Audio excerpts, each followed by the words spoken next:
Gagosian. Je vais faire quelque chose qui est vraiment inhabituel pour moi. Bon, oui, on ne fait pas tous les jours des conférences gesticulées, mais ce que je veux dire, c'est qu'en termes d'interaction sociale, je ne suis pas toujours très douée. Par exemple, j'ai appris tout récemment que faire des confidences à des gens qu'on rencontre, c'est un bon moyen pour démarrer des amitiés. Bon, c'est pas mon truc. Et là, en fait, dans ce cadre, je vais vous parler de choses qui me sont arrivées dans ma vie, des choses personnelles, intimes, que certains amis découvriront peut-être s'ils viennent. Et je l'avoue, ça me met dans une situation un peu vulnérable. Alors, je vous propose une petite convention entre nous, notamment pour éviter ce qui se passe dans le film Yannick. Alors dans le film Yannick, le personnage principal interrompt le vaudeville qu'apparemment il trouve médiocre. Et il a quand même posé un jour de congé et c'est pas du tout divertissant, donc il fait le savoir. Et il interrompt le spectacle. Et comme la conférence gesticulée, quelquefois ça ressemble à un spectacle. Bon. Alors, voilà, si vous me faites ça, ça me mettra très mal à l'aise. Et en même temps, il se peut que moi aussi, je vais dire des choses qui vont vous mettre mal à l'aise. Ce que je vous propose, c'est que si jamais c'est le cas, vous, tranquillement, quittiez la salle comme des petites souris. Voilà, les sorties de secours, elles sont là, au fond, à droite. Faites attention aux voisins, mais tout est OK. Ça vous va ? Ouais. Bon, pas d'objection, hein OK, super. Je voulais vous parler d'un truc énorme, quoi. Genre l'éléphant au milieu de la pièce, quoi. Énorme, mais on fait pas gaffe, on s'est habitué. C'est devenu banal. Alors, je me suis présentée en vous donnant mon prénom, mon nom. Souvent, dans les formations, on nous demande aussi, alors, quel est votre animal totem ? Ouais, des fois, les gens, ils ont besoin de réfléchir, comme vous, ouais. Mais pas moi. Moi, je le sais. C'est un éléphant. Moi, j'aime beaucoup l'éléphant. Bon, alors, bien sûr, il y a tout l'imaginaire collectif. Il est sage, il est intelligent, il est puissant, ouais, bien sûr. Et puis, il y a aussi ce côté un peu maladroit, Dumbo dans Fantasia. Il a des grandes oreilles, l'éléphant, mais elles sont pas comme celles des autres. Peut-être que ça lui sert à voler, lui, en plus, quoi. Bon. Puis il y a cette rare comptine dont je peux me souvenir, un éléphant qui se baladait sur une toile d'araignée, il se balançait. Bon, non, en fait, en vrai, je sais très bien pourquoi ça me vient en premier, et c'est pas pour toutes ses qualités, c'est surtout pour son côté pas très très bon en interaction sociale non plus, l'éléphant dans le magasin de porcelaine. Le nombre de fois où j'ai eu le sentiment d'avoir écrasé les personnes qui étaient à côté de moi, bon, mais pas juste marcher sur leurs pieds, non. Voilà, ce nombre de fois-là qui m'ont bien mis mal à l'aise, ouais, c'est à ça que je pensais.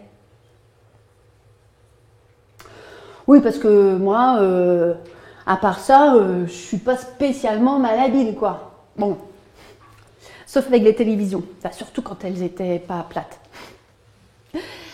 Un certain nombre de ces téléviseurs sont sortis plutôt ébranlés de notre rencontre, à tel point que j'évite les rayons de télévision, quoi. À la Fnac, j'y suis à la Fnac, on est le 7 septembre 2015. Je le sais parce que j'ai fait attention, c'est enfin la période des 12 mensualités sans frais. Et puis, c'est une belle journée, quoi. Un été indien qui se prolonge. Ça fait 3 fois que je vais venir.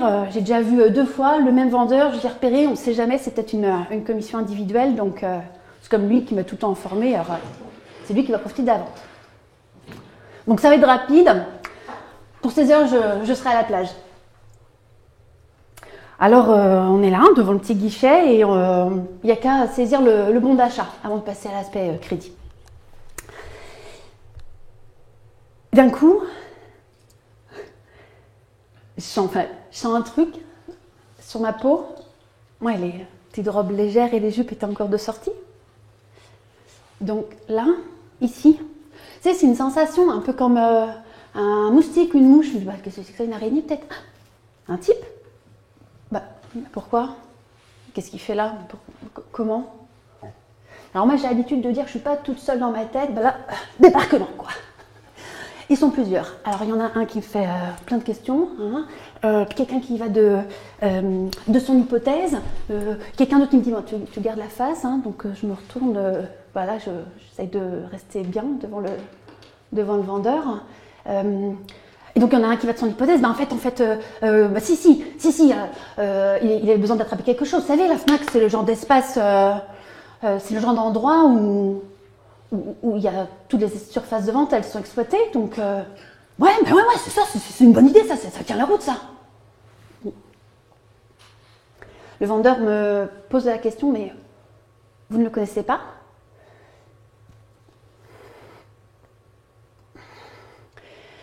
Ni une ni deux, le vendeur il sort de là, il va à la sécurité. Le gars de la sécu, il attrape le type, il lui confisque son téléphone. Et un autre vendeur qui était par là l'avait remarqué depuis un moment, son manège autour des femmes, mais elles n'avaient pas l'air de réagir. Donc mon vendeur revient et il me dit, ben, j'ai bien vu hein, son manège, mais j'étais persuadée que vous étiez ensemble, quoi, que c'était des délires sexuels de couple. La police arrive. Est-ce que vous voudriez bien porter plainte, s'il vous plaît? Mais oui, bien sûr. Hein, dès que j'ai terminé d'acheter mon ordinateur, parce que j'ai une de mes petites voix qui me dit, allez, on se concentre. Hein. Il ne s'est rien passé, c'est rien du tout. Et puis on va se focaliser sur quelque chose là. Et puis tu es venu l'acheter, cet ordinateur. C'est pas un mauvais achat, tu avais réfléchi avant. Tu ne vas pas être perturbé par ce qui vient de se passer. Et puis voilà, tu te concentres sur ce que tu as à faire.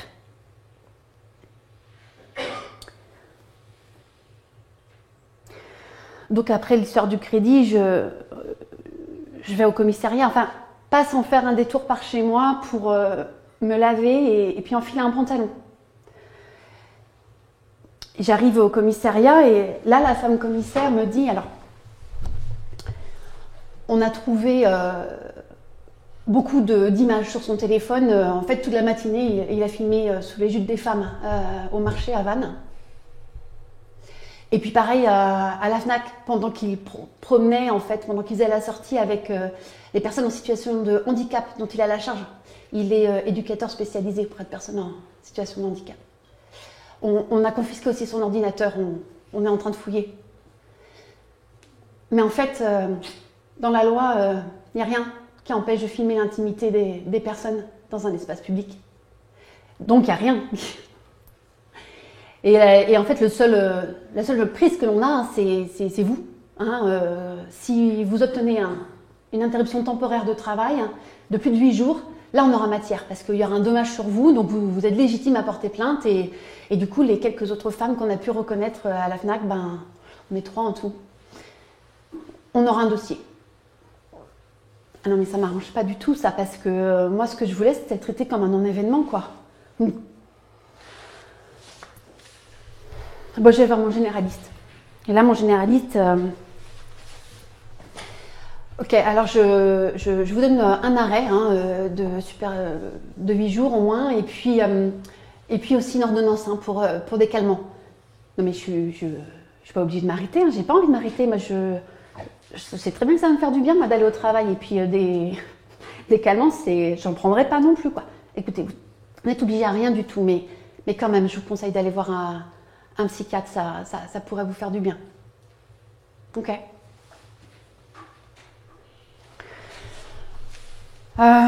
Je me sens pas bien du tout. Hein.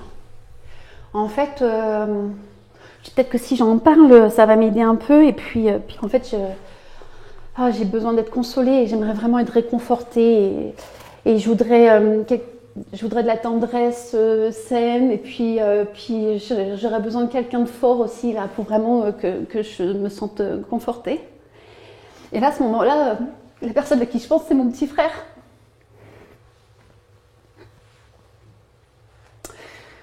On n'est pas du tout câlin dans la famille. Mais mon frère, je veux dire, je savais bien que s'il me prenait dans ses bras, il n'aurait pas l'idée d'en profiter pour éventuellement finir la soirée avec moi.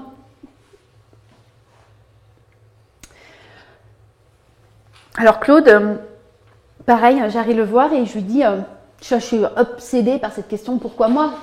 C'est vrai, pourquoi moi, quoi? Il y a eu des dizaines et des dizaines de femmes qui ont été filmées ce jour-là. C'est moi qui ai été touchée. Elles n'ont pas subi ça, en fait, et ce qu'elles ignorent ne leur fait pas mal, et elles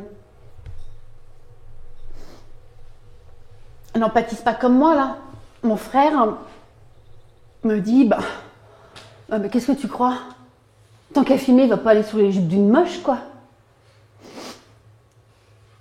Alors, flash info, breaking news. Je ne suis pas moche. Non, parce que mon frère, toute ma vie, alors c'est pas de pachyderme qui m'a traité. On a grandi, pas en Afrique, mais à Moréac, dans le Morbihan, en campagne. Je suis une fille de marchand de vaches. Dans ma famille, les hommes sont tous négociants en bestiaux. Donc voilà, flash info, je suis jolie. Et puis, t'as pas te plaindre, t'as de la chance. Parce qu'en fait, il aurait pu te repérer, te suivre, voir où tu habites, et là te violer.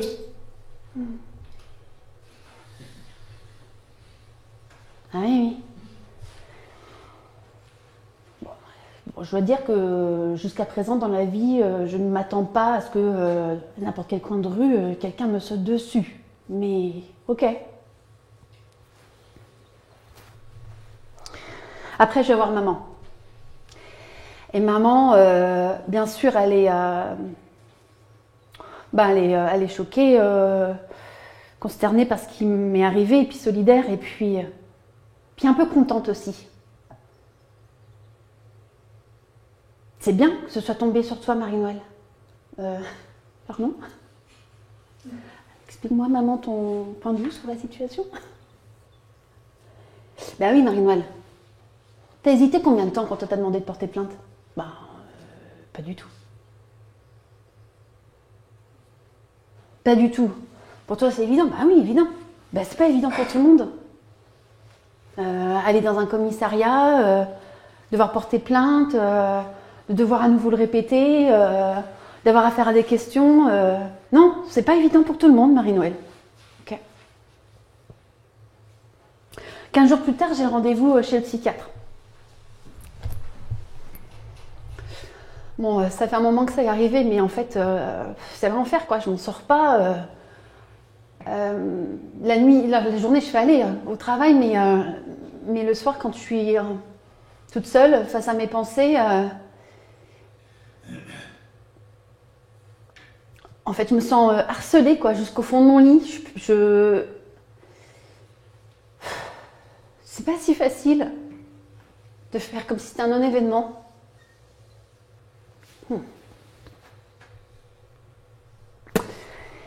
Alors, vous allez vous imaginer en train de faire une balade dans une forêt.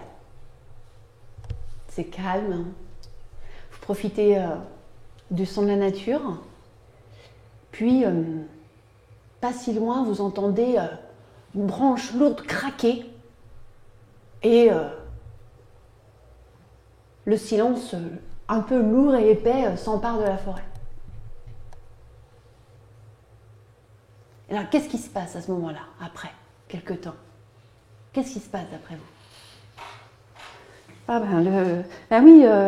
Les choses reprennent leur cours, quoi. Puis les oiseaux se remettent à chanter. Eh bien, dans votre situation, là, qu'est-ce qui vous fait le plus mal? Le fait qu'un étranger ait frôlé le bas de votre cuisse pendant une microseconde?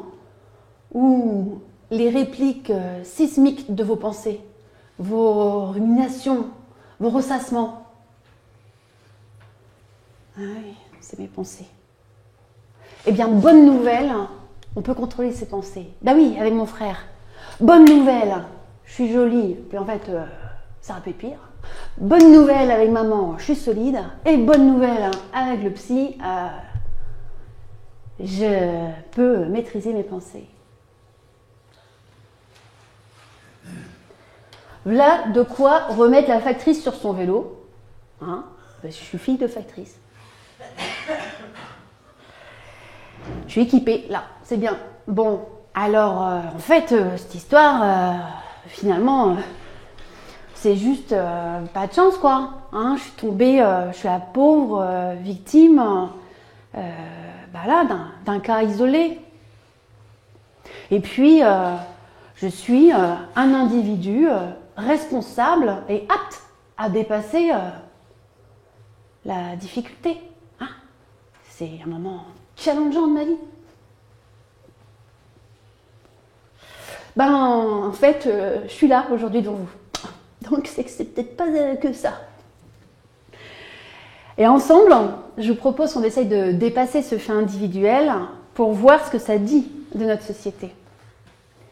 Et le truc, c'est que depuis que ça m'est arrivé, entre mes rencontres, mes expériences, mes lectures, je formule de plus en plus l'intuition que notre société, elle est fondée sur la culture du viol. Que ce qui structure profondément notre société, c'est la culture du viol. Que ça irrigue nos rapports sociaux, que nos pratiques sociales en sont pétries de cette culture du viol.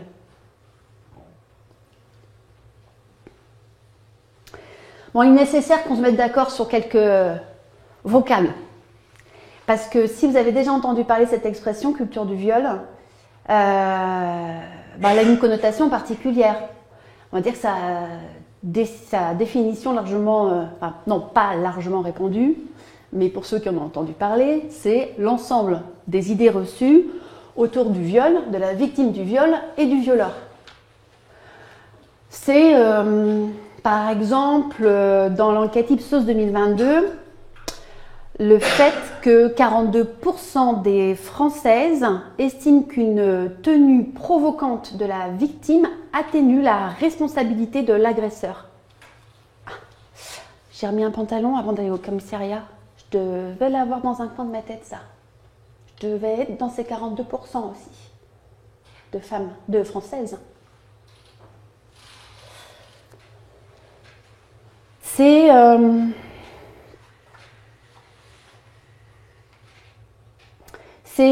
Puis ça s'améliore pas, ça ne s'améliore pas.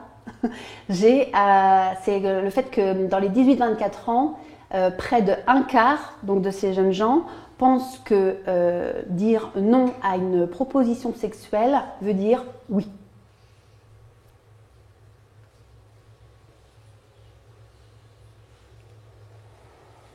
C'est le fait que seulement 10% des viols sont suivis de plaintes. Ah oui, la stat que je cherchais, que je trouvais très importante, parce qu'à la base, je voulais vous en donner que 2. Mais c'est le fait que dans la culture du viol, 37% des Français et des Françaises pensent que les dépôts de plainte pour viol sont faits par esprit de vengeance ou de déception amoureuse. À côté de ça, on a le rapport de l'égalité de la haute autorité, l'égalité femmes-hommes 2023, qui rappelle que sur 9 femmes sur 10 interrogées avouent avoir des pratiques d'évitement pour ne pas subir de réflexions sexistes de la part des hommes, de réflexions de comportement sexiste. Donc d'un côté, on a des femmes qui refusent de sortir, qui vont faire attention à la manière dont elles s'habillent, qui vont éviter de parler fort ou de parler ou de hausser le ton. Mais de l'autre côté, on a 37% qui pensent que si on porte plainte pour viol, c'est par vengeance. Vous avez déjà été porté plainte, vous, pour une perte de vélo, des pertes de papier? Non, c'est relou, quoi. Hein. Donc rien que pour ça, c'est déjà relou. Non, mais des mondes parallèles. On vit dans des mondes parallèles. Alors, c'est ça, donc la culture du viol. Et moi, ah oui. Alors, la culture du viol, en fait, elle a un endroit spécifique quand on regarde une pyramide qui symbolise la cristallisation des violences. Et alors, dans cette pyramide, d'un côté, on a ce qui concerne l'individu, et de l'autre côté, il y a un effet miroir avec le pendant en ce qui concerne les groupes. Donc d'un côté, on a les stéréotypes, les préjugés, la discrimination, les agressions. En haut, on a les féminicides, enfin les meurtres. Et en ce qui concerne les femmes, les féminicides, 113 en 2023. C'est le fait d'être tué parce qu'on est une femme. Hein. Il n'y a pas d'équivalent pour les hommes. Et puis ça ne tient pas compte non plus des suicides pour des femmes à cause de ça. Et puis en face, on a l'équivalent pour les groupes en fait. Donc les mythes, les croyances, la propagande, l'apartheid, les pogroms, jusque les génocides. Et en fait, la culture du viol, c'est ce qu'il y a autour d'une de ces strates, là, autour de la strate agression. La culture du viol, ça ne concerne que ça. Puis l'acception française du mot culture, on parle aussi bien d'élevage, de céréales que d'art ou de sous-culture. Moi, par exemple, je suis bretonne, donc dans notre sous-culture, il y a l'ensemble de notre patrimoine immatériel. C'est aussi bien les bignous, les bombards, le kouign-amann, notre langue, les fest-noz, voilà. Bon, mais je ne parle pas de ça. Moi, le mot culture que j'emploie, c'est dans son sens sociologique et anthropologique du terme. La culture, c'est ce qui structure profondément notre société. Et ce que j'affirme, c'est que la culture du viol est la culture que nous partageons. Je vais inviter quelqu'un avec nous. Il s'agit de Marx. Non, pas Karl. Non, parce que dans la famille Marx, Karl, celui qui a coécrit le manifeste communiste avec sa femme Jenny, mais dont il a mis la bonne enceinte pendant que sa femme était alitée. Non, je ne vais pas citer Karl Marx. Je vais citer sa fille, Éléanore. Donc par respect pour elle, je prends mes notes. En 1896, Éléanore Marx. La vérité, pas vraiment reconnue par ceux qui veulent le bien des femmes, c'est qu'elles, comme la classe ouvrière, se trouvent dans une position d'oppression et qu'une condition comme la sienne est une dégradation impitoyable. Les femmes sont victimes de la tyrannie organisée des hommes et les travailleurs sont victimes de la tyrannie organisée des fainéants. Les femmes ont été expropriées de leur droit d'être humain, tout comme les ouvriers sont expropriés de leur droit de producteur. La méthode est la même utilisée en tout temps et en toutes circonstances. La méthode est la force. Petit commentaire de texte. La vérité pas vraiment reconnue par ceux qui veulent le bien des femmes. En 1896, on avait déjà des hommes qui étaient en posture alliée. Mais apparemment, il y avait des choses dans la vérité qui leur échappaient. Bon, on va voir si on arrive un peu plus à découvrir cette vérité. Alors, se trouve dans une position d'oppression. Ah oui, d'oppression, donc voilà, aliénation, tout ça. Donc on va retrouver effectivement les thématiques anticapitalistes, ok. Et qu'une condition comme la sienne est une dégradation impitoyable. Dégradation impitoyable. Ouais, ça, cette expression, elle me parle parce que bien souvent dans ma vie, en fait, ce côté écrabouillé, là, ce côté écrasé,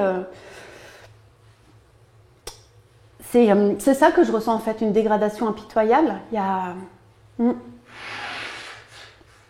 Les femmes sont victimes de la tyrannie organisée. Alors tyrannie organisée, ça me plaît bien comme terme. En fait, à cet endroit-là, je pense qu'elle aurait pu employer le mot patriarcat. Parce que la culture du viol, si elle existe, c'est pour servir l'idéologie du patriarcat.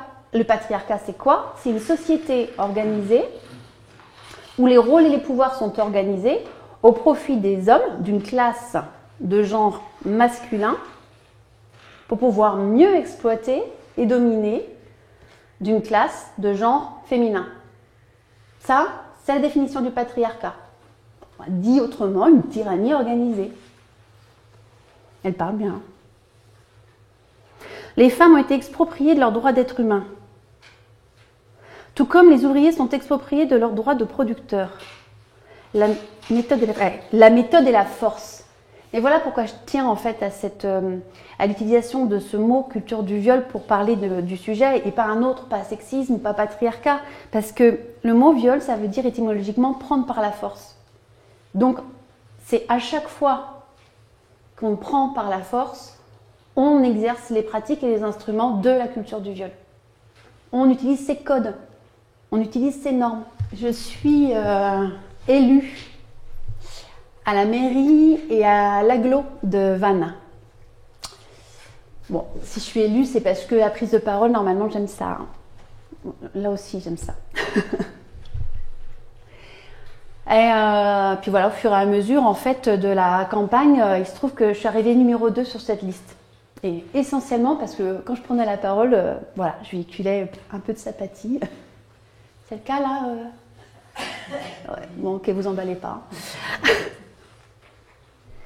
Donc voilà, donc, on a perdu, hein, me voilà élue de la minorité. Et puis, mais comme j'étais numéro 2, j'ai quand même ma place autour de ce conseil. Alors là, il m'a fallu 6 mois hein, pour oser prendre la parole.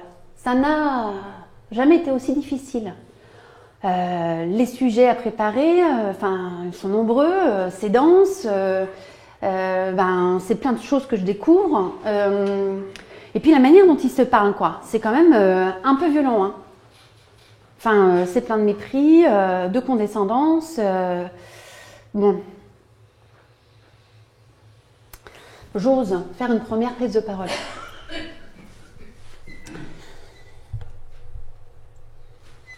Et Madame Kergosien, là, les mots que vous employez, c'est de la finance privée. Ici, c'est de la finance publique, hein.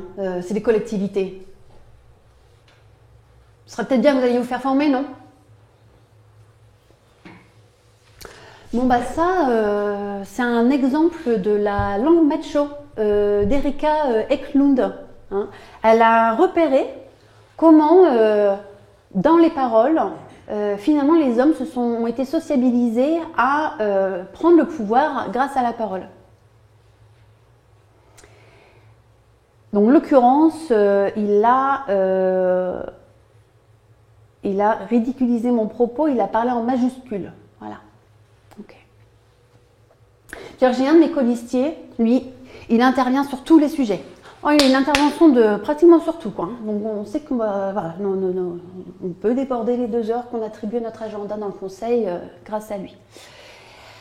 Il me fait penser, vous savez, quand on va à une conférence, une table ronde où il y a un temps de questions-réponses. Et là, en général, il y a toujours un volontaire qui prend le micro et qui l'a fait. Oh, je ne vais pas être long. Ok, vous l'avez. Vous pouvez me faire son portrait robot, vite fait? C'est un homme, c'est un homme. Les... Blanc. Voilà. Barbu. Oui, en général, il y a un truc au niveau de la pilosité qui s'est inversé. Et donc, bon, c'est pas l'humour discriminatoire hein, pour ceux qui se sentiraient un petit peu concernés dans cette pièce. Donc, voilà, oui, voilà le spécimen. Et on sait hein, que ça va être long. Il va nous prendre, il va nous cannibaliser tout le temps de parole de prévu hein, pour les questions-réponses. Ça ne s'arrête pas. Mais mon colistier, là, il a 35 ans. Mais en fait, il me dit, mais Marina, c'est comme ça qu'on fait de la politique. Hein. Il faut parler de tout. Voilà. Hein, ce qu'il faut, c'est prendre de la place. Hein. C'est que la presse, elle parle de nous. C'est ça, la politique. Hein.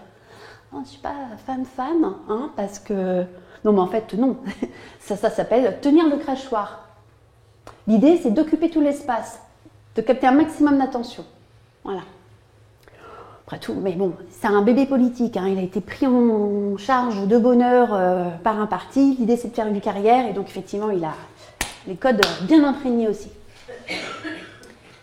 Ah ouais.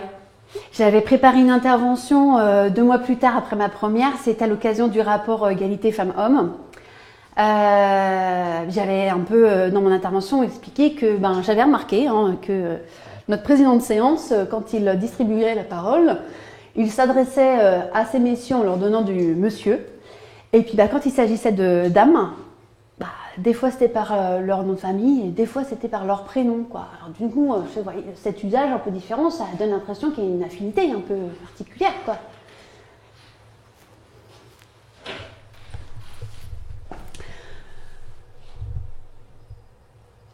Marie-Noël, Madame Cargosien, je ferai très attention à la manière dont je m'adresserai à vous maintenant. Ça c'est un peu drague, séduction, quoi. Hein. Ça aussi, c'est une arme de la langue macho.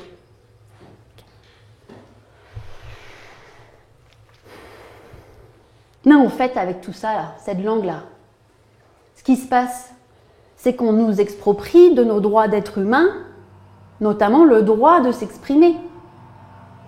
Pendant ce temps-là, avec leur simagrée, on ne fait pas le tour de la table. On n'échange pas.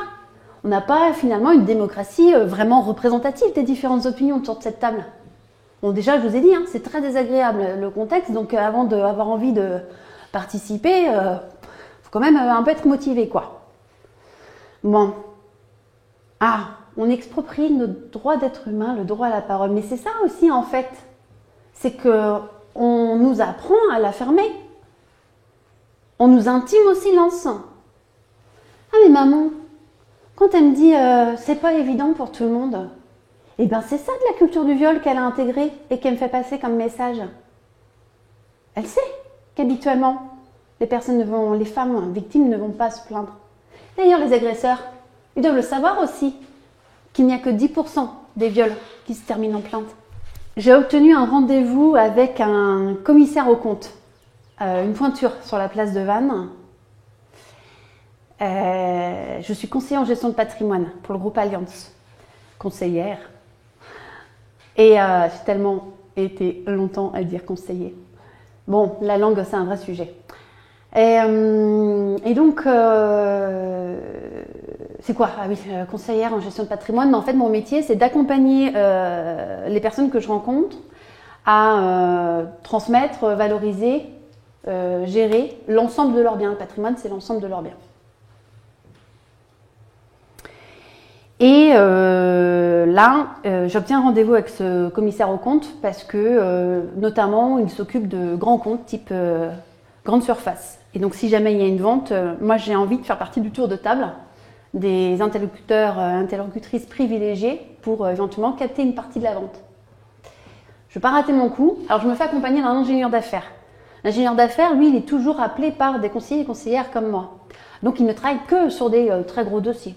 Je me dis, à nous deux, on sera plus solides. Et puis en plus, ça donnera une démonstration de force de la part du groupe aussi, quoi. J'arrive à faire caler nos 3 agendas, le rendez-vous est pris. Et là,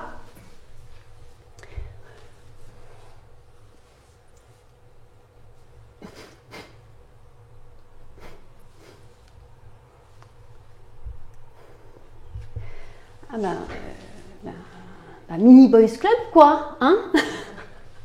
Ce qui se passe là, c'est que mon collègue, il s'est servi de moi comme marchepied. C'est-à-dire qu'il a pratiqué 3 usages de la langue macho. C'est ridiculiser l'autre. Donc les moments où je fais semblant de me marrer, c'est drôle, voilà, à mes dépens. C'est invisibiliser, jouer de l'indifférence permanente. De toute façon, ce qu'elle a à dire, c'est pas intéressant. Et puis mépriser l'autre, voilà. Donc ridiculiser, mépriser et indifférence, voilà, trois niveaux. Bon, le boys club. Oui, parce qu'en fait, le gars, mon collègue, lui, il s'est dit que pour se valoriser, le mieux, c'était à mes dépens, quoi, le rapport plutôt que sur la base de nos compétences. Et puis, c'était plus facile de créer, en fait, une relation particulière entre deux en jouant finalement l'alliance des oppresseurs, quoi. À cet endroit-là, c'est ça qui se fait. C'est que ces deux-là, ils s'identifient comme étant pairs. Ils ont la même manière ils se reconnaissent. L'alliance des oppresseurs. Mais est-ce que c'est pas ce qui s'est passé aussi à la FNAC avec le vendeur, là, qui, quand il est revenu de la sécurité, me dit j'avais bien vu qu'il se passait des choses dans votre dos, là. Je croyais que vous étiez en couple. Ben en fait, et alors? On est dans un espace public en fait. D'où l'expression, il y a des chambres pour ça quoi. Ben, à quel moment ça lui paraît normal de laisser faire quoi que ce soit qui soit d'ordre sexuel dans un espace public? Moi, j'étais innocente derrière le comptoir. Si j'avais pas été touchée, j'aurais rien su. J'ai pas eu un haussement de sourcil, une réflexion en me disant vous faites quoi là? Rien. Banal, je vous dis, truc énorme au milieu de la pièce, on fait avec. Mais en même temps, comment lui en vouloir? C'est vrai, la sexualisation des corps, banale, toutes ces publicités là, avec des parties intimes des femmes qui sont exposées, de plus en plus souvent fractionnées. Hein, puis on leur coupe la tête, hein, parce que, voilà, ce qui nous intéresse, c'est pas leur tête.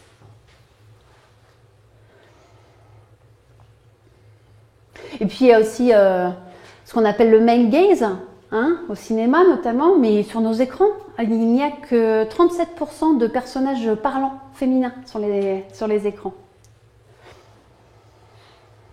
Alors au cinéma, j'ai un souvenir du film Working Girl. On est dans les années 80, Melanie Griffith, Harrison Ford, Sigourney Weaver. À la fin, Mélanie, elle fait une réflexion que j'adore, c'est pousse ton cul osseux de mon soleil. Bon, elle le dit sans doute mieux que moi. Donc elle le dit ça à Sigourney, qui est une femme très mince, c'est vrai. Elle est la plus gironde, Mélanie. Puis il y a une brune, une blonde. Je connais une petite souris, elle avait tellement envie d'aller le voir, ce film. 3 fois elle est au cinéma. 3 fois. Bah pourquoi 3 fois? Pas non plus. La première fois, elle s'installe bien, au milieu du rang, milieu de la salle. Le film va commencer. Un énorme éléphant vient se planter devant elle. Pas de bol. Elle voit rien du tout. Elle ne se décourage pas, elle revient une deuxième fois. Cette fois même, elle s'installe avec un petit pot de popcorn. Elle est prête. Rebelote. Un énorme éléphant vient se poser devant elle.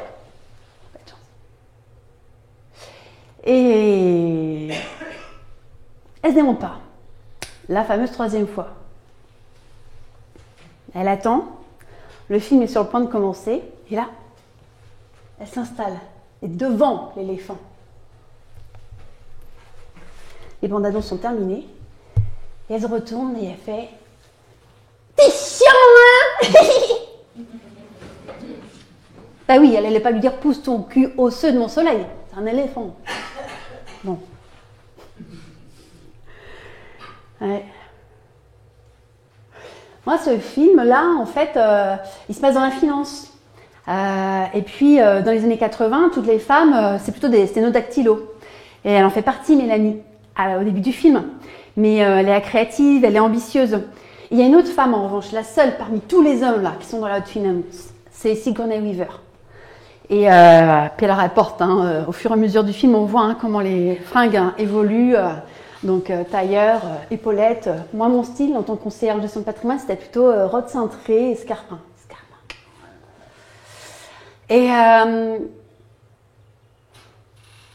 Et puis en fait, mais entre autres, on comprend assez vite que si Sigourney a ce poste haut placé, c'est notamment par rapport à des relations particulières qu'elle a pu avoir avec Harrison Ford. Et puis il se trouve que Mélanie elle tombe amoureuse aussi d'Harrison Ford. Et que finalement, au fur et à mesure du film, il y a toute cette compétition entre ces deux femmes. Ouais. Oh, qu'est-ce qu'il a pu me modéliser ce film? La réplique, mais les fringues aussi, et puis comment mes collègues femmes, en fait, c'était des concurrentes. Et puis comment il fallait que je sois dans les petits papiers de ces messieurs aussi. Voilà. Là, ça m'a bien pétri pendant un certain laps de temps.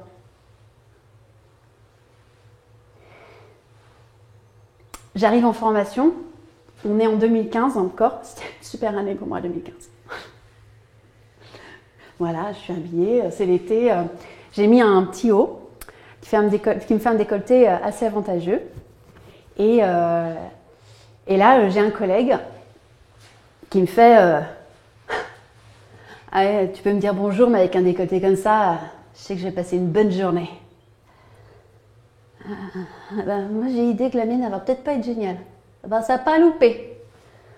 Pendant toute la journée, des réflexions déplacées. Et puis, un geste obscène. À chaque fois que la formatrice se retournait, il ne se privait pas.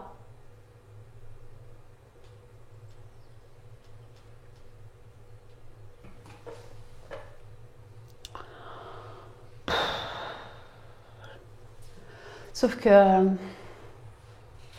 je ne sais pas quoi lui dire, je ne sais pas comment le remettre à sa place et je suis de plus en plus mal.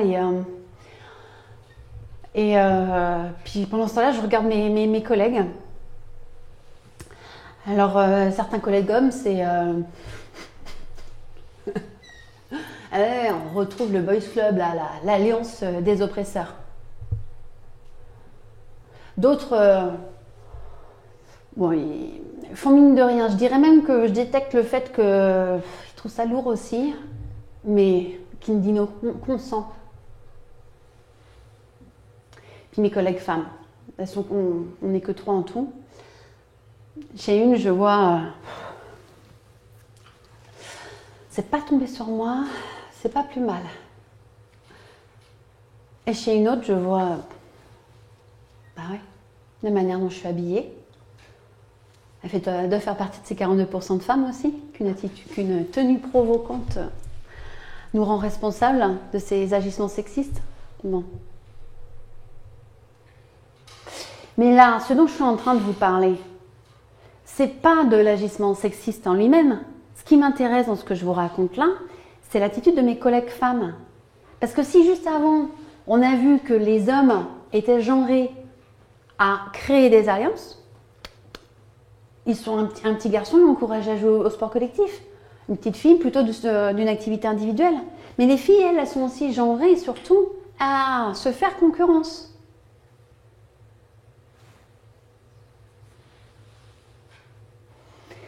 Mais voilà pourquoi j'ai été consolée quand mon frère m'a dit oui, pas sur les jupes des moches.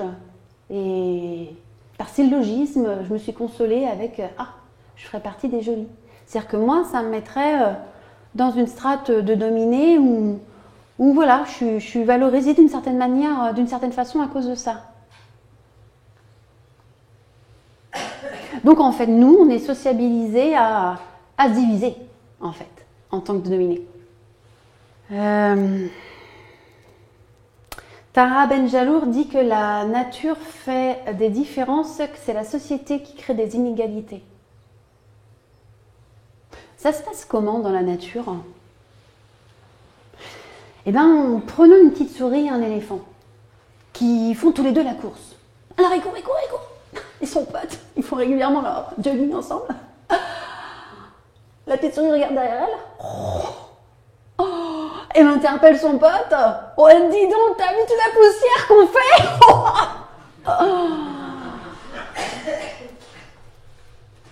Quelle naïveté.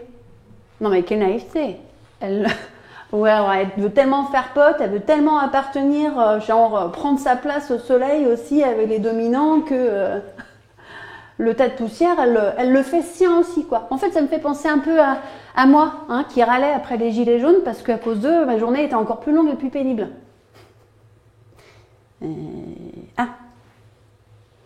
Oui, moi aussi, je suis une ouvrière qui bosse. Moi aussi, en fait, il a fallu que je prenne la voiture ce matin, mettre de l'essence. Ouais, au fait. Bon, bref. J'avais pas encore tout compris. Ouais, ce tas de poussière là, plutôt qu'il m'obstrue la tête, je vais m'en débarrasser. Donc je vous préviens, là je vais vous passer un bon florilège d'agissements sexistes. Je vais m'en débarrasser parce que c'est trop proche de la sphère sexo-affective et du coup ça risque de vous amener à cette connotation de la culture du viol que je voulais éliminer au moment de mon introduction. Donc en fait, sauf que je vais le dégager.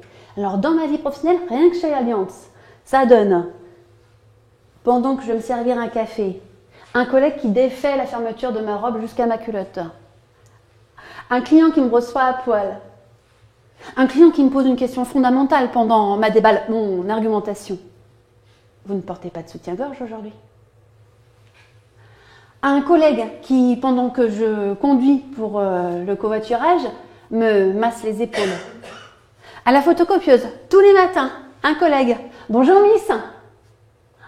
À la photocopieuse, un autre collègue qui vient me parler de sa machine à frissons. Et un autre collègue qui me fait une bise dans le cou. Pour me dire bonjour, quoi. Bon, allez, hop, je mets ça de côté, je le mets sur le tapis, c'est pas le sujet de la conf. J'ai envie de vous la raconter maintenant. C'est l'histoire d'une petite souris et d'un éléphant qui sont en train de marcher dans le désert. Ah, il fait chaud. Oh là, la balade, il fait chaud. Oh. Ah, là, la souris a une idée de génie. Ah, écoute, je te fais une proposition. Je me mets derrière toi pendant 30 minutes, puis après on change. Un vrai petit couple, hein. En termes d'égalité, ça me rappelle une petite histoire personnelle. Alors, c'est l'histoire de Régis et Marie-Noël qui sont sur un bateau. Je vous préviens, ça tient plus de la galère que de la croisière s'amuse. En fait, ce passage, j'aurais aussi pu l'intituler vous vous souvenez de cette émission des années 90 sur Canal+, avec les nuls? Il y avait une chronique dans leur émission qui s'appelait dans la série Régis est un con. Bon voilà, ça va un peu dans ce sens-là. Bon, ben on est en 2009 là. On est en 2009 et voilà, Régis, c'est ma cam quoi. Grand, brun, la peau blanche, les dents bien rangées, 35 ans, bac plus 5 biologie, une situation professionnelle stable, une famille à proximité qui n'a pas l'air d'être dysfonctionnelle. Jackpot quoi. Et puis le mois de mars arrive, Pâques arrive, et il me dit bah, Marie-Noël, en fait, notre histoire, pour qu'elle continue, il faut que tu viennes vivre avec moi. Waouh! Puis tu verras, voilà, mon bar il est super beau, il ressemble à un bateau, tout à l'intérieur, il y a un beau parquet, des belles menuiseries, le bar, le comptoir lui-même, c'est l'imitation d'une coque de bateau. On est sur le port de Locmiquélic et juste en face du bar, toi qui aimes plonger, ben, il y a le club de plongée qui est juste en face. Oh, non mais, bon ça aurait été loin. J'aurais attendu 29 ans mais c'est le bon quoi. Donc j'y vais. Alors les gars de la plongée hein, et les femmes, je les ai rencontrés, mais surtout après la plongée, quand ils venaient prendre un verre au bar. Ouais, parce qu'en fait, ce que j'avais pas compris dans vivre avec lui, c'était travailler pour lui. Oui, en fait, le début de cette rubrique, ça aurait pu être dans la rubrique Régis est un con. Régis croit s'enrichir en se mettant en couple.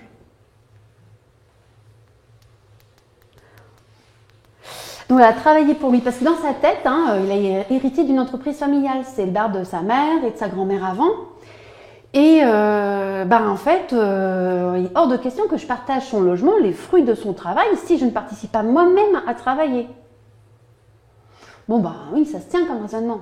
Puis moi, à l'époque, c'était en 2008 une crise financière importante et je n'ai pas été payée pour les ventes que j'avais faites. Et donc, voilà, je suis dans une certaine précarité financière. Et je dis, bah ouais, ça me paraît normal de suivre quelqu'un avec cette proposition stable. Je dis, le conte de fées. Bon, en réalité, dans des conditions différentes, j'étais dans une précarité financière à ce moment-là, mais j'aurais rebondi. Il se trouve que je suis tombée amoureuse. Alors, voilà. Je suis là, dans ce bar, et on travaille beaucoup. Enfin, à un rythme auquel bon, je ne m'étais pas forcément préparée. Un PMU, c'est ouvert à partir de 7 heures, hein, parce que le quintet, il doit être fait pour midi. Donc les quotidiens, ils viennent de bonne heure, avant leur journée de travail. Et puis, l'été, on a les plaisanciers, les estivaliers. Et eux, ils peuvent finir la journée assez tard, 2 heures du matin. 7 heures, 2 heures. Et l'hiver, on a juste notre mercredi pour se reposer. Mais de Pâques à la Toussaint, c'est 7 jours sur 7. Ça fait un bon rythme. Hein. Je voyais plus beaucoup mes amis, plus beaucoup la famille. Bon, les week-ends, on n'en parle plus puisque mon week-end tombe le mercredi. Alors,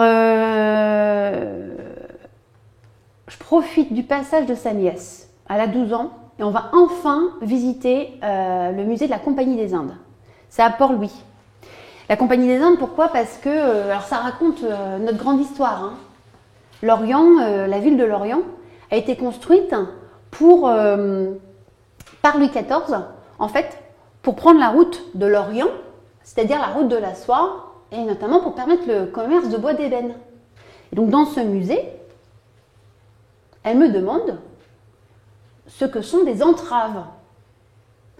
Des entraves, ce sont de lourds objets en métal que l'on met autour des poignets et des chevilles pour empêcher les esclaves de partir, de s'échapper. Bon. Je les ai pas vus les tiennes au bar.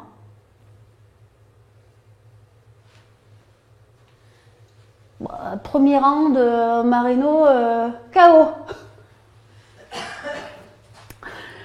Ok, de temps en temps, je faisais une petite échappée chez mon parrain qui, coup de chance, habite le Michélic. Donc voilà, je passais une petite heure de temps en temps avec lui. C'est un ancien prof de lycée, cégétiste, et puis il me dit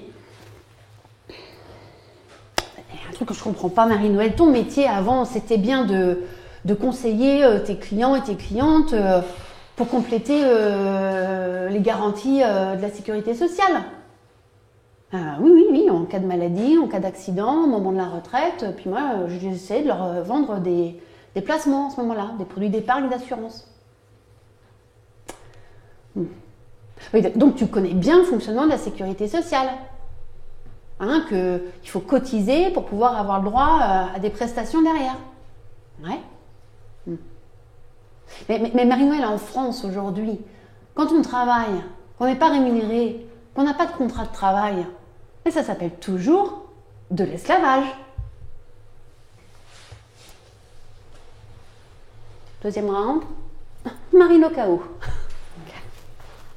Bon, depuis, j'ai compris que ça s'appelle du travail domestique.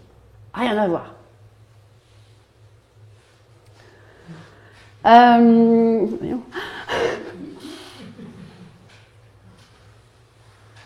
Ok. Bon, je prends mon courage à deux mains et puis je lui demande à Régis de me salarier. Mais c'était pas facile parce qu'en fait, de temps en temps, il était un peu... Enfin, c'était pas tout le temps facile de lui parler et quelquefois il se montrait un peu dur, quoi, un peu agressif. Bon, mais ma belle-mère me disait, écoutez, c'est comme ça, hein, vous avez deux gros caractères, faut apprendre à plier, Marie-Noël. Mais j'ai le problème de genoux, c'est pas très facile pour moi de plier. Bon, après, ça fonctionne pas. À un moment donné, je lui propose que je reprenne un travail de mon côté, ça va rééquilibrer notre relation, ça va ventiler un petit peu tout ça, sera plus sympa. Oh, ça le rend dingue.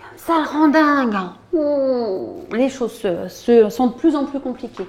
Mais on est un mercredi soir à l'hôtel et je récapitule le lendemain pour l'organisation. J'ai un entretien de recrutement. Hein, donc à 14h, on s'organise. Bon voilà, on est bien. Je vais m'endormir.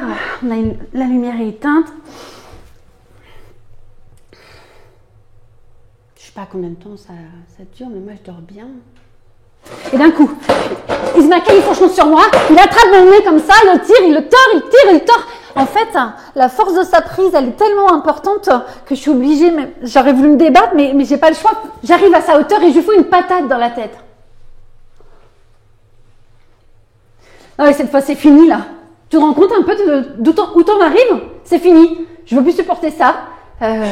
C'est terminé.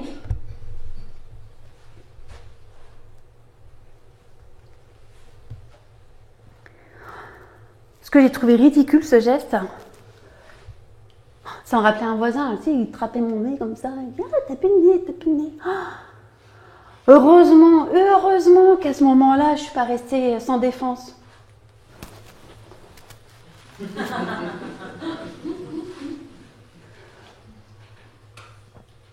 Alors, je suis pas restée sans défense ce coup-là, mais devant le guichet à la Fnac, quand je suis à moitié pétrifiée, à peine être capable de lui dire, ben non, c'est pas quelqu'un que je connais là derrière.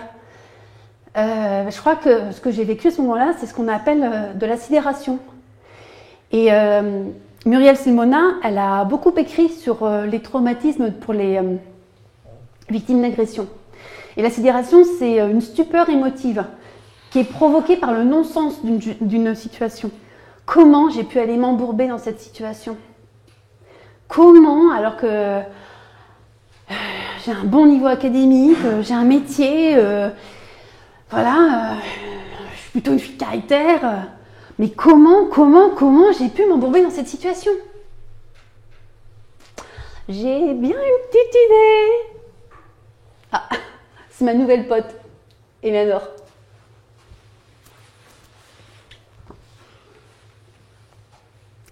Il est nécessaire de rappeler combien le droit des femmes s'est amélioré par ces femmes elles-mêmes.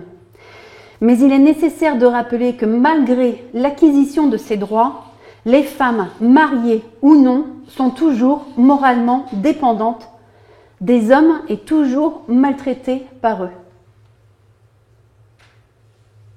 Toujours moralement dépendantes.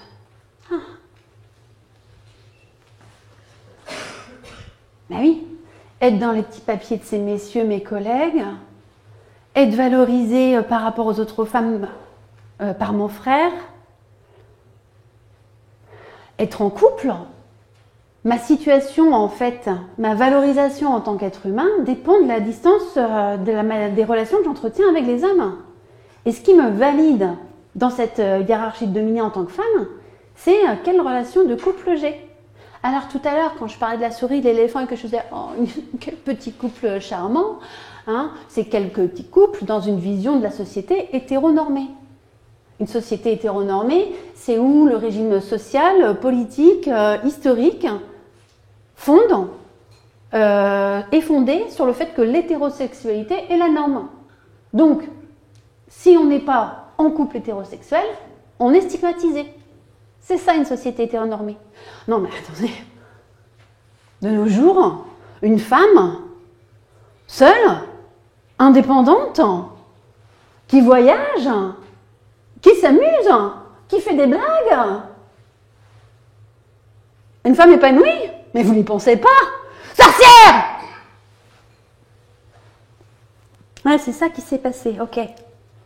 Ok. C'est passé quoi d'autre? Pourquoi est-ce que Régis il pensait s'enrichir? Qu'est-ce qu'il avait intégré, lui, qui m'avait échappé, où je m'étais juste dit, puis en fait, oui, non, je l'avais bien intégré. Si moi, je m'étais dit, ben, c'est bien d'aller le suivre, lui, il a une bonne situation, stable, etc. Ouais, c'est parce qu'on m'a toujours vendu. J'avais juste oublié que, ben, il avait 35, moi j'en avais 28. À ce moment-là, ben, en carrière professionnelle, il se passe des choses. C'est normal qu'il ait une situation... Mais il faut arrêter de vouloir des hommes plus âgés que soi, en fait, parce qu'on va régulièrement se retrouver dans cette situation-là aussi, quoi. Sauf que, comme les algorithmes des sites de rencontres l'ont bien compris, ben, les femmes, elles ont été aussi genrées à apprécier des hommes plus âgés. Ok, bon. Digression. Parce que moi, ce que je voulais dire, c'est vous citer les chiffres du genre du capital de Sybille Golac et Cécile Bessières. Voilà. Et si jamais j'ai écorché leur prénom et leur nom, je suis désolée. Alors, le genre du capital, comment les familles reproduisent les inégalités. Donc moi, en tant qu'ancienne conseillère en gestion de patrimoine, ce livre, c'est en plein mon ancien métier. Et puis le métier des personnes que je fréquentais, les comptables, les notaires, les avocats, les avocates. comment on participe à reproduire ces inégalités. Parce que si on fait beaucoup d'efforts là sur la question de la réduction des écarts salariaux entre les hommes et les femmes, eh ben on sait que tant qu'on est célibataire, cet écart entre les hommes et les femmes, il est de 9% pour le salaire. En revanche, si on passe en couple, l'écart de salaire entre les femmes et les hommes est de 25%. Ben, c'est normal, parce que après le moment où elles se mettent en couple, les femmes, elles ont 7 heures de ménage par semaine de plus à faire. On ne peut pas être au four et au moulin, il paraît. Et alors, le truc qui est caché, c'est les questions de patrimoine, c'est l'ensemble de biens que possède une personne. Et ça, ces écarts patrimoniaux, ils vont en augmentant, ils vont en se creusant. C'est plus 15% depuis 2009. Et entre célibataires, cet écart de patrimoine, il est de 9%. Mais il est de 16%, cet écart de patrimoine, en couple. Donc moi, avec Régis, pendant 2 ans, j'ai mis un gros coup de frein à ma carrière. Pendant ce temps-là, en revanche, j'ai travaillé pour lui. Il n'a pas eu besoin d'employer de salariés. Il s'est enrichi. Puis, comme je suis partie sur un coup de tête, finalement, j'ai laissé 2-3 bricoles là-bas aussi. J'avais le droit à un cadeau, un superbe KitchenAid qui avait été payé avec la facture du restaurant pour mon anniversaire, mais il était trop lourd, je ne pouvais pas le mettre dans la voiture. Bon, ça valait quand même 1 200 € le machin, donc bon. Toujours repartir avec ses affaires. Non, je le regrette beaucoup, ce KitchenAid. C'est celui qui m'aidait le plus, hein.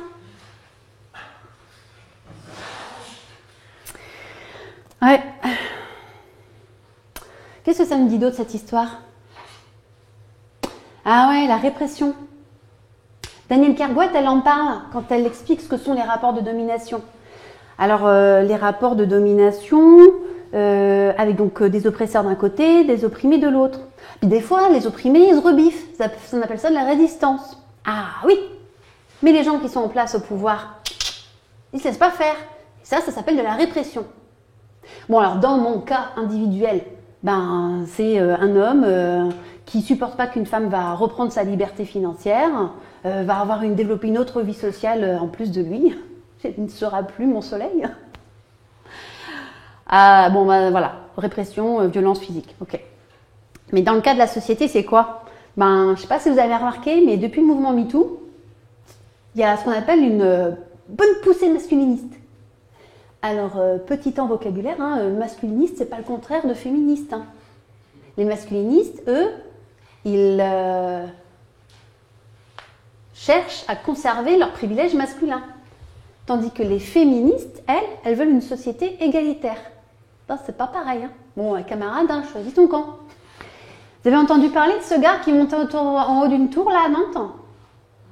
C'était un père, il venait d'être déchu de ses droits parentaux. C'est grave, hein? C'est très grave. Alors qu'un juge, une juge, décide d'enlever ses droits parentaux à un parent, c'est qu'il faut y aller. Mais en haut de sa tour, là, il a rameuté tous les médias de France et de Navarre. Et à la télévision, on entendait son message en boucle. Nous sommes gouvernés par les femmes. Dans ce pays, aujourd'hui, on est gouvernés par les femmes. Bien sûr, bien sûr. Ben oui. Alors, on est en Europe, hein, c'est le continent où il y a le plus de dirigeantes des pays femmes. Alors, à l'époque où Elisabeth II était encore vivante, sur 27 pays, c'était 7 de gouvernantes. Et alors, si on prend les 400 plus grosses entreprises, plus grosses capitalisations boursières, il y a 5% de dirigeantes. Ah, nous sommes gouvernés par les femmes. Les mondes parallèles. Lui, il a une vision parcellaire des choses. Ah c'est un peu comme ces aveugles là. Vous savez la fable hindoue? Avec... Je l'ai pas raconté celle-là. Voilà. Ça fait un bout qui manque. Non, ça manque pas, c'est bien. Donc voilà, vous voyez, alors cette fable hindoue. On est dans un village d'aveugles. Et enfin, un éléphant traverse le village. Alors, ils sont missionnés. Le chef veut une description. À quoi ça ressemble? Alors, il y en a un qui tire la queue. C'est comme une ficelle. Il y en a un qui a la trompe en main. Ça ressemble à un serpent. Il y a un autre qui tape le genou, là. Ça ressemble à un tronc d'arbre. Et puis, il y a un autre qui est sur le flanc. Maintenant, c'est un mur qui respire. Et là, ils sont pas d'accord. Et ils argumentent. Mais en fait, ils se prennent la tête, quoi. Bon, je vous laisse deviner dans quelle langue ils parlent. La langue macho. À moins qu'ils aient lu L'art de la controverse de Schumpeter et qu'ils savent que le plus important, c'est pas la vérité, c'est d'avoir raison. Alors mon sujet, voilà, je peux pas en faire le tour. Un peu comme ils peuvent pas apparemment faire le tour de la bête non plus. Mais après vous avoir donné quelques exemples de langue macho, là ce qui m'intéresse, c'est aussi, comme disait Kant, que là où il y a mensonge, il y a absence de vérité et que la liberté est impossible. Et donc moi ce qui m'intéresse dans mon propos, c'est essayer d'avoir une vue autre, un autre angle de vue.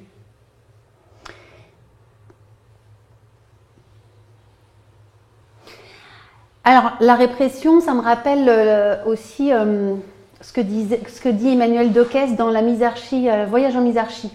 Et dedans, il dit le pouvoir a cette particularité qu'il a les moyens de se renforcer.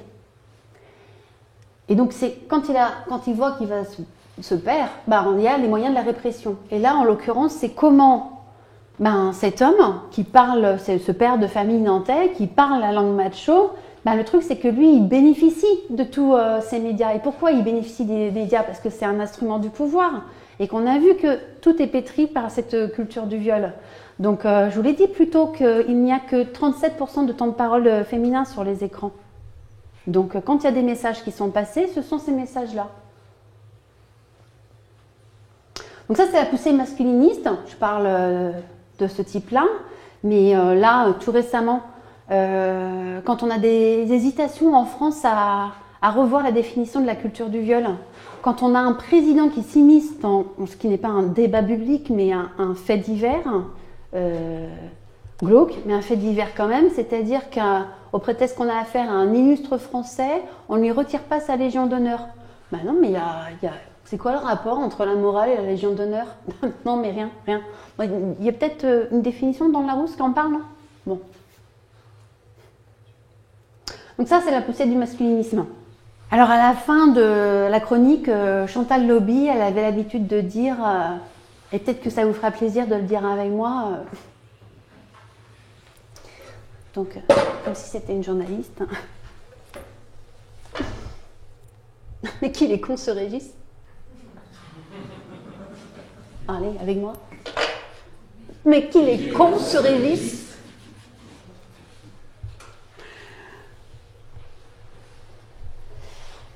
J'ai une vie associative. Et dans ma vie associative, j'ai repéré 6 enjeux de pouvoir. La question de l'initiative et de l'information, la question de la compétence et de la coordination, la question de la présence et de la parole. Et donc, la parole, j'en ai parlé. Et je me suis rendu compte, en fait, au début de mon expérience associative, quand j'avais affaire à des travaux collectifs, que j'étais machophone. Je pratique niveau intermédiaire la langue macho. Oui. C'est-à-dire qu'en réunion, moi, j'ai toujours une idée. Je suis toujours la première à vouloir participer. J'ai un avis sur tout et surtout un avis. Oui. Mais sauf que pendant ce temps-là, quand les plus timorés, ceux qui sont moins à l'aise, ceux qui viennent d'arriver, n'osent pas parler, ils n'osent pas s'exprimer. Et si on ne les entend pas, et s'il y a ces réunions-là qui peuvent être fatigantes, à un moment donné, ils se disent, c'est bon, quoi, on n'a pas besoin de mon avis, je ne vais pas rester. Ok, ça marche pas trop, parce que finalement, le jour où il faut passer à l'opérationnel, et qu'il faut le faire, notre projet, on n'a plus personne. Donc, ça ne marche pas. J'ai pris sur moi. Maintenant, j'ai un ordinateur. Et je tape tout ce qui se dit. Donc, si vous me voyez taper de manière effrénée, c'est parce que je veux juste faire en sorte de me contenir pour ne pas prendre la parole sans arrêt. Ça vous rappelle quelque chose? Je fais de mon mieux. Bon, ça, c'est l'idée que j'ai trouvée. Et puis, du coup, à la fin de la réunion, s'il y a une de mes idées qui n'est pas sortie, là, oui, je vais pouvoir aussi participer comme ça. Puis en plus, alors c'est beaucoup moins fatigant. Et puis, c'est aussi l'avantage que, comme c'est ton idée, tu vas t'en occuper. J'évite du coup un certain nombre de fois ce genre de choses. Non, parce que ça peut vite devenir chronophage, sinon, le temps associatif.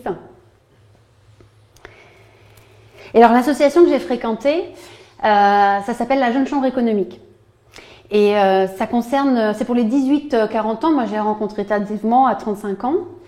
Et c'est un endroit, en fait, où l'idée, c'est de donner aux jeunes de 18 à 40 ans les moyens de se développer pour créer des impacts, des changements positifs sur leur territoire. Donc, c'est chouette.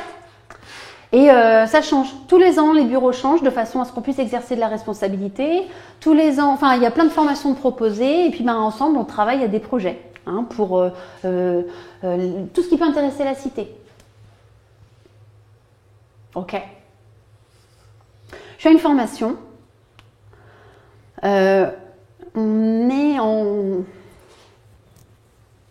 août 2015.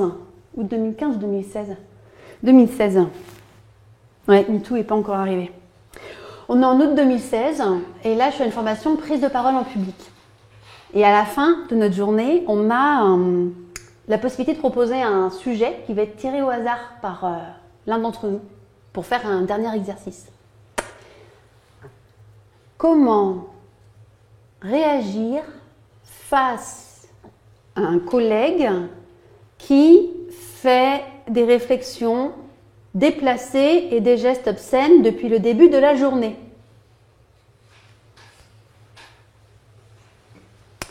Ah là, j'attends. Je regarde. Je scrute, je guette. Qui va tirer le gros lot? Ah, je crois que nous avons une gagnante. Elle passe par toutes les couleurs. Blanche, grise, une souris verte. Verte.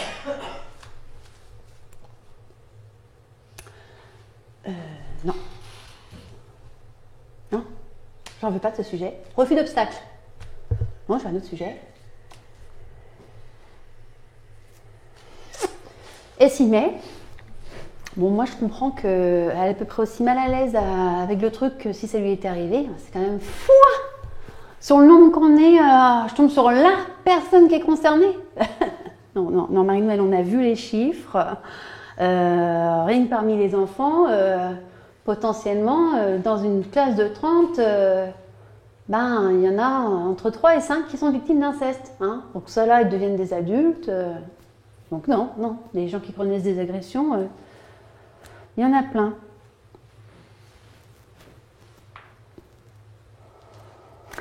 Alors, elle y va, courageuse. Devant nous, Wonder Woman. Une réflexion sexiste. Armure d'or. Elle est invulnérable. Elle peut voler au-dessus des canards. Elle peut respirer dans toutes les situations. Elle a le temps de... qu'est-ce qu'elle a dit à ce moment-là? Elle a dit tac tac réflexion. Ah bah oui. Donc armure tac tac. Décolleté. Tu as passé une bonne journée avec mon décolleté? Côté disque rayé, renvoi, tac tac, bouclier, hop, il renvoie. Ok, super. Ensuite on a ah oui, les gestes obscènes. Donc harcèlement. L'assaut de vérité. Marie-Paul, Marie-Paul, là, je crois que Canard, il a un problème, hein, parce que il fait un truc bizarre avec sa langue et il me regarde vraiment avec un air en détresse. Je pense qu'on je vais l'amener à l'infirmerie, peut-être qu'ils pourront la lui couper. Humour, répartie bien sentie, bon, même quand on l'a préparé, c'est pas toujours facile. Et enfin, bracelet de soumission. Ils sont en amazonium. Ils sont le symbole de la justice. C'est un cadeau d'Aphrodite pour leur rappeler leur mission, de délivrer les femmes du joug des hommes.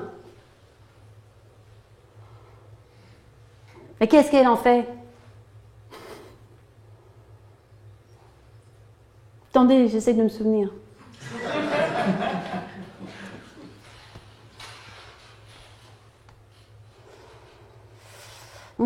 Ah, justice.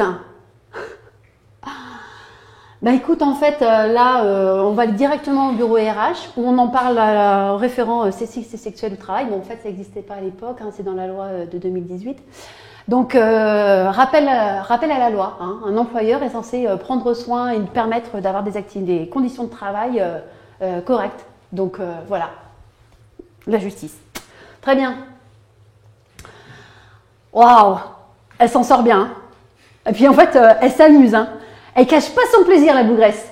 Et puis en fait, moi aussi, quoi, je jubile avec elle. Oh, putain, ça m'a fait du bien cette histoire. Ben, je crois qu'à ce moment-là, j'ai découvert un peu les effets du théâtre des opprimés, le théâtre forum. Dans le théâtre forum, il y a un exercice qui s'appelle le dernier vampire de Strasbourg. Alors, dans le dernier vampire de Strasbourg, on demande à tous les participants et participantes de fermer les yeux. Et puis, l'animatrice tapote sur l'épaule d'un qui, à ce moment-là, se transforme en vampire. Alors, il hurle.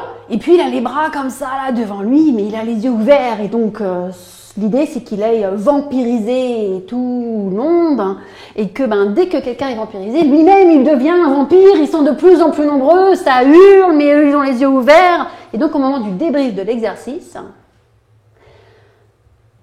qu'est-ce que ça dit? Ça dit, c'était angoissant de devoir faire en sorte d'éviter le vampire.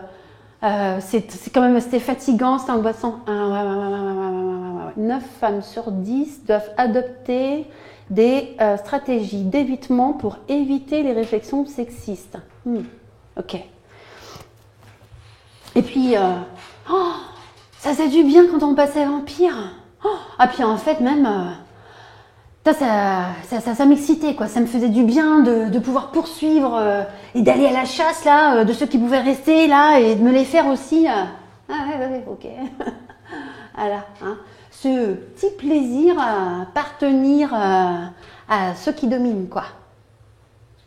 Là, j'ai un peu aussi réfléchi à un espèce de syndrome du borgne au pays des aveugles, quoi. C'est-à-dire que à partir du moment où j'ai connu une situation où j'étais opprimée, puis quand j'ai l'occasion de me retrouver plutôt en haut de la hiérarchie sociale dans un autre groupe, je reproduis tout ce que j'ai pas aimé précédemment.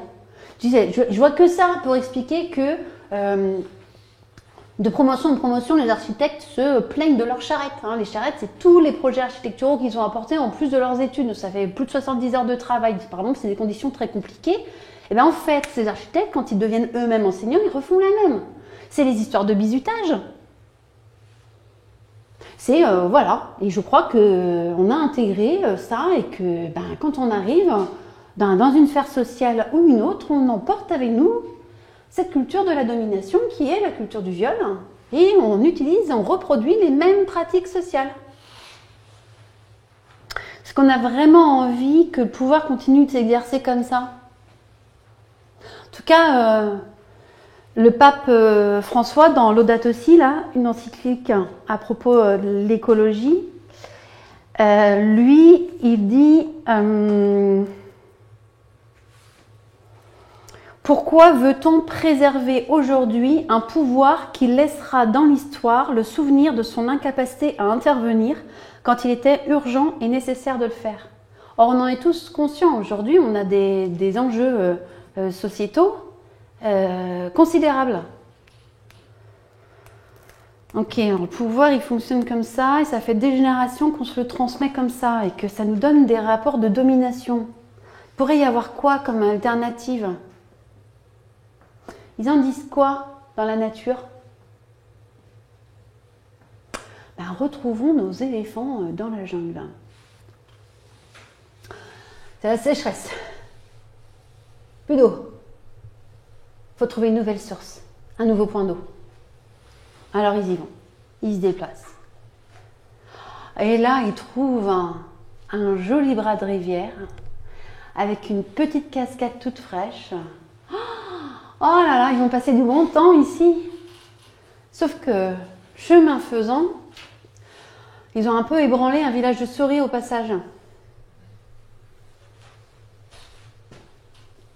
Bon, les souris, elles disent, c'est pas possible, là, on est vraiment en danger, notre habitat va pas supporter qu'ils repassent comme ça tous les jours. Bon, ben, on va peut-être aller leur causer. Elles y vont. Bonjour chers voisins, bonjour chères voisines. Bon, on espère que vous allez bien vous plaire ici. Bon, en revanche, est-ce que vous pourriez emprunter un autre chemin parce que c'est quand même très très dangereux pour notre habitat.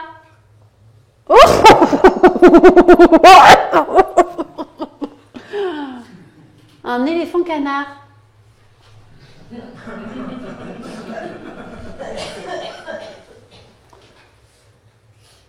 Qu'est-ce qu'on en a à faire de ces tout petits nuisibles là, de toute façon qui servent à rien. Les puissants de ce monde, c'est nous.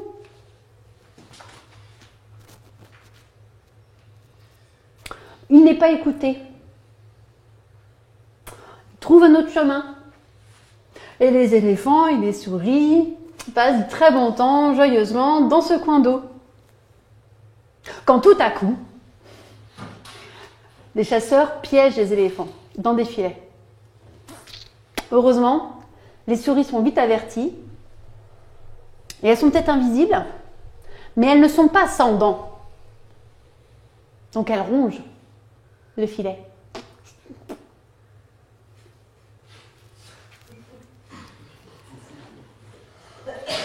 Les éléphants sont libérés.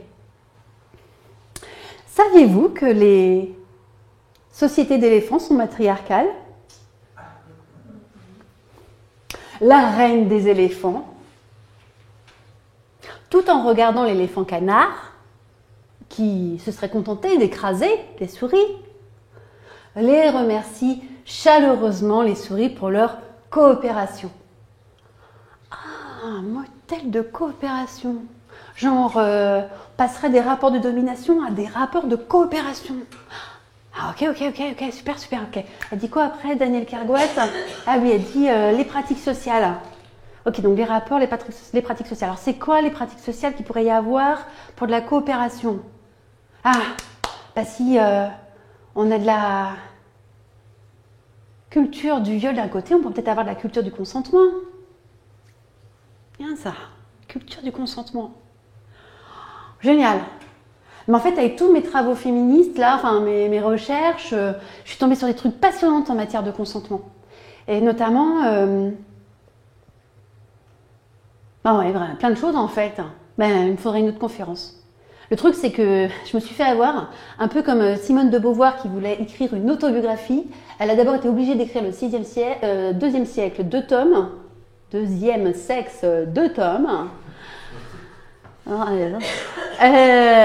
Deuxième sexe, 2 tomes pour définir ce qu'est être une femme avant de pouvoir faire son autobiographie. Donc bon, toute ressemblance par ailleurs serait fortuite.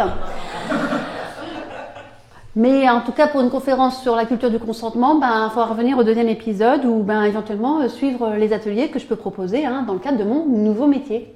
Voilà. Donc, ok. Alors, j'écris pas sur la culture du consentement, non.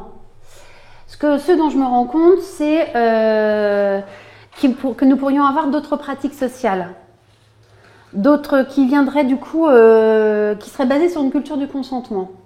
Cette culture du consentement, donc, elle aurait sans doute des caractéristiques, comment on dit, des pratiques sociales qui se fonderaient sur, oui, alors on a dit coopération, mais éventuellement aussi sur le respect de l'autre, des valeurs de soutien, autres, voilà. Alors, ok, on fait ça comment, hein? On fait ça comment, le changement? Alors, Margaret Mead, une sociologue du début du XXe siècle, elle dit que ne doutez jamais de ce qu'un petit groupe de personnes conscientes et éclairées puisse changer le monde. D'ailleurs, c'est toujours comme ça que les choses se sont produites. Et bien, elle était confirmée là-dedans par Laurent Merlet. Et Laurent Merlet, il dit, il a fait une thèse sur les acteurs du changement. Et il dit que l'acteur minoritaire du changement, c'est le plus efficace. Parce qu'il y a aussi le paradigme de la révolution, le printemps arabe par exemple. Il y a le paradigme de la gouvernance. C'est faire en sorte de mettre tout le monde autour de la table et faire en sorte qu'on ait des démocraties qui soient réellement plus représentatives. Et on a...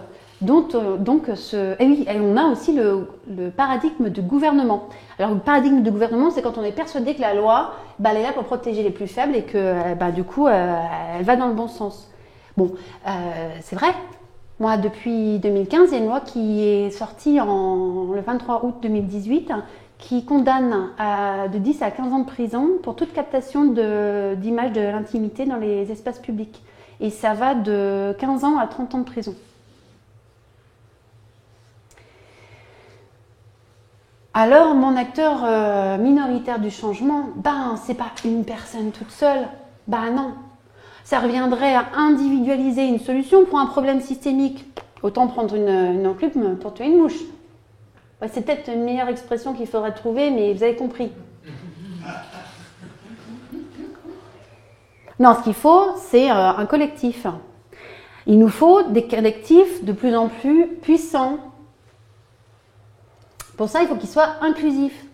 Et aujourd'hui, on a les moyens, on connaît les outils des dominants. On sait les étudier, on sait les repérer.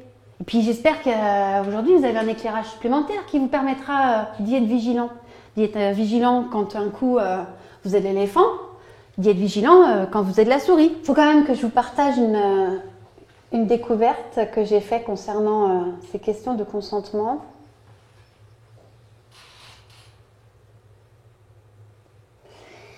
C'est vraiment quelque chose qui, moi, m'a apporté énormément de consolation. Et j'espère qu'avec ça, c'est un début pour pouvoir nous réenchanter et nous enthousiasmer dans ces actions collectives. C'est la définition de la chasteté. La chasteté, oui, je sais, ce que vous pensez en connaître, c'est la notion de continence, d'abstinence ou le vœu de célibat. C'est pas ça, la chasteté. La chasteté, c'est la vertu qui harmonise les rapports entre les personnes. C'est considérer chaque personne comme un sujet dont on ne peut pas se saisir, et non comme un objet dont on peut se saisir pour son plaisir, mais comme une personne, un sujet unique, doté de liberté.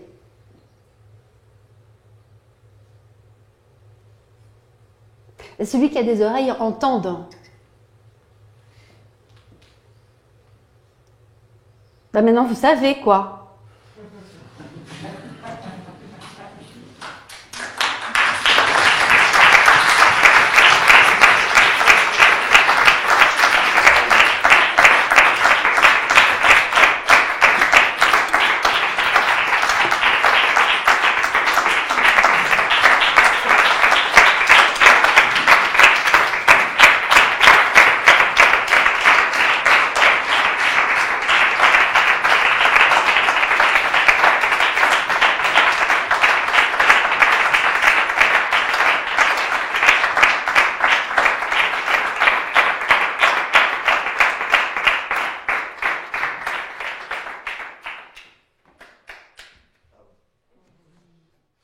Merci beaucoup.